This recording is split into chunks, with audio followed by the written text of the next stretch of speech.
The last thing the men behind the curtain want is a conscious, informed public capable of critical thinking, which is why a continually fraudulent zeitgeist is output via religion, the mass media, and the educational system. They seek to keep you in a distracted, naive bubble, and they are doing a damn good job of it. In 2005, an arrangement between Canada, Mexico, and the United States was made. This arrangement, unannounced to the public, unregulated by Congress, merges the United States, Mexico, and Canada into one entity, erasing all borders. It's called the North American Union, and you might want to ask yourself why you've never heard of this. In fact, there is only one mainstream reporter who has actually heard of and has had the courage to cover this issue. The Bush administration's open borders policy and its decision to ignore the enforcement of this country's immigration laws is part of a broader agenda. President Bush signed a formal agreement that will end the United States as we know it, and he took the step without approval from either the U.S. Congress or the people of the United States. It's a deal that few have even heard of. It's being done again by very few people at the very top on behalf of the investment class, but the working class of people, political officials across our country, from communities, from cities and so forth, they don't know anything about this. This isn't some trade agreement. It is a total removal of sovereignty from these countries, which will also result in a completely new currency called the Amero. Fall. Apart from that, I think one thing people who are dollar-based need to focus on is the Amero. That's the one thing that nobody's talking about that I think is going to have a big impact on everybody's life in Canada, the U.S., and Mexico. The Amero is the proposed new currency for the North American community, which is being developed right now between Canada, the U.S., and Mexico to make a borderless community, much like the EU, and the dollar, Canadian dollar, U.S. dollar, and the Mexican peso replaced by the Amero. By default of this agreement, the American Constitution will eventually be obsolete.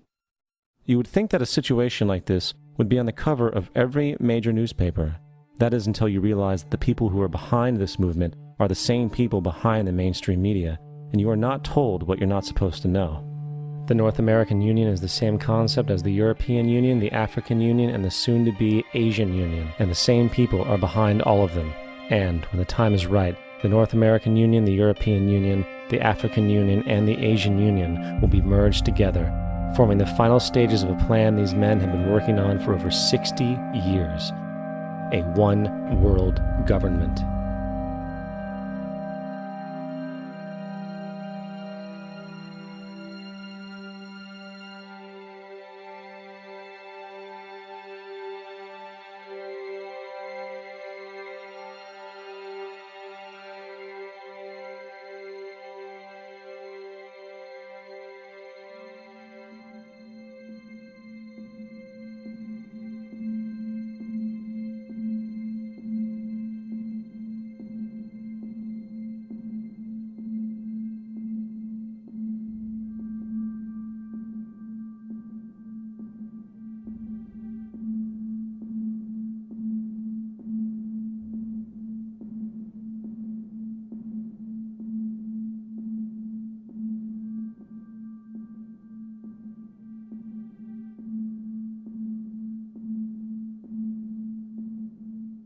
One bank, one army, one center of power.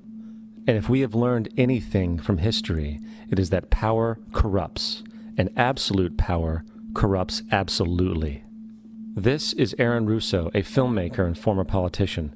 To his left is Nicholas Rockefeller of the infamous Rockefeller banking and business dynasty. After maintaining a close friendship with Nicholas Rockefeller, Aaron eventually ended the relationship, appalled by what he had learned about the Rockefellers and their ambitions. I got a call one day from an attorney woman I knew, and she said, "Would you like to meet one of the Rockefellers?" I said, "Sure, I'd love to." And we became friends, and he began to divulge a lot of things to me. So he said to me one night, he said that there's going to be an event there, and out of that event, you're going to see, we're going to go into Afghanistan, so we can run pipelines from the Caspian Sea. We're going to go into Iraq to take the oil and establish a base in the Middle East, and we're going to go into Venezuela and try and get rid of Chavez. And the first two they've accomplished. Chavez they didn't accomplish. And he said you're going to see guys going into caves looking for they're never going to find. You know, he was laughing about the fact that you have this war on terror. There's no real enemy. He's talking about how by having this war on terror, you can never win it because so it's an eternal war. And so you can always keep taking people's liberties away. And I said, how are you going to convince people that this war is real? He says, but the media. The media can convince everybody it's real. I mean, you know, it's just that you keep talking about things. You keep saying it over and over and over again, and eventually people believe it.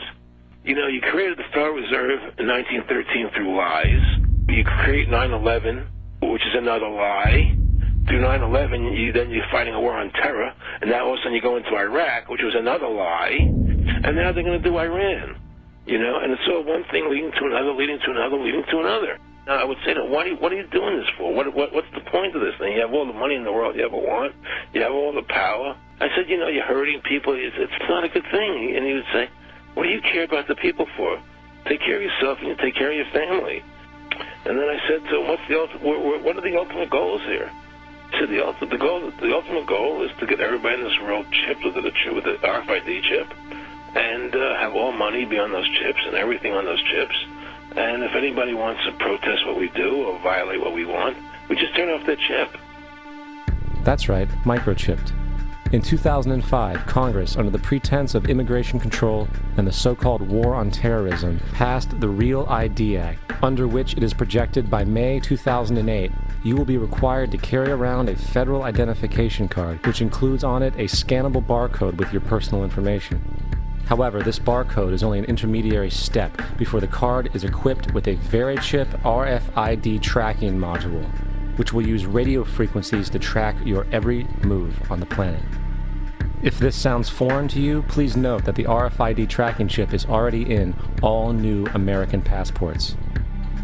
And the final step is the implanted chip, which many people have already been manipulated into accepting under different pretenses. We have a Florida family who are really pioneers in a brave new world. They have volunteered to be the first ever to have microchip identification devices implanted into their body. After 9/11, I was really concerned with the security of my family. I wouldn't mind having something planted permanently in my arm that would identify me. In the end, everybody will be locked into a monitored control grid where every single action you perform is documented. And if you get out of line, they can just turn off your chip, for at that point in time, every single aspect of society will revolve around interactions with the chips. This is the picture that is painted for the future if you open your eyes to see it. A centralized one-world economy where everyone's moves and everyone's transactions are tracked and monitored, all rights removed. The most incredible aspect of all. These totalitarian elements will not be forced upon the people. The people will demand them. For the social manipulation of society through the generation of fear and division has completely detached humans from their sense of power and reality. A process which has been going on for centuries, if not millennia. Religion, patriotism, race, wealth, class, and every other form of arbitrary, separatist identification and thus conceit has served to create a controlled population, utterly malleable in the hands of the few.